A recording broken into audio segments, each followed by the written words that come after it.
നമുക്ക് ഇന്ന് കിട്ടിയിരിക്കുന്ന വർക്ക് എന്ന് വെച്ച് കഴിഞ്ഞാൽ വാഷിംഗ് ഒന്നുമല്ല, ഒരു വീട് ക്ലീനിങ് ആണ് കേട്ടോ. മെയിൻ്റെനൻസ് വർക്ക് കഴിഞ്ഞ ഒരു വീടാണ്. അതല്ലാണ്ട് കുറേ നാളായിട്ട് പൂട്ടിയിട്ടിരുന്ന ഒരു വീടും കൂടെയാണ് കേട്ടോ. അതിൻ്റേതായ ശരിക്കും പൊടിയും കാര്യങ്ങളൊക്കെ എല്ലാം ഉണ്ടായിരുന്നു. നമ്മളതെല്ലാം നല്ലപോലെ ഒന്ന് വാച്ച് ചെയ്ത് അത് കഴിഞ്ഞിട്ട് ക്ലീനിങ്ങിന് പരിപാടിയായിട്ട് തുടങ്ങി കേട്ടോ.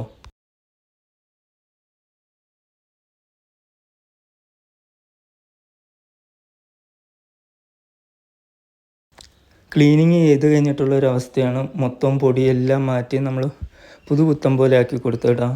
നമ്മൾ സാധാരണ ചെയ്യുന്നത് വാക്വം പിടിച്ച് പൊടിയെല്ലാം വലിച്ചെടുത്തിട്ട് മോപ്പിനാണ്. നമ്മൾ വേറെ മെഷീൻസ് ഒന്നും ഈ ക്ലീനിങ്ങിനായിട്ട് നമ്മൾ ഉപയോഗിക്കുന്നില്ല. സാധാ മോപ്പ് പിടിച്ചാണ് നമ്മൾ ചെയ്യാറ്. പിന്നെ മെഷീൻ എന്ന് വെച്ച് കഴിഞ്ഞാൽ വാക്വം പിടിക്കും ശരിക്കും. അത് കഴിഞ്ഞിട്ട് മോപ്പ് വെച്ച് തുടച്ച് എല്ലാം എടുക്കുകയാണ് ചെയ്യാറ്.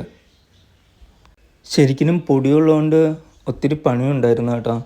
ആദ്യമേ ശരിക്കും തൂത്ത് കഴിഞ്ഞിട്ട് വാക്വം വെച്ചാണ് വലിച്ചത്. എന്നിട്ടും പൊടി കുറേയൊന്നും വരുന്നില്ലായിരുന്നു. പൊടി മാത്രം കളയാൻ വേണ്ടി കുറേ ടൈം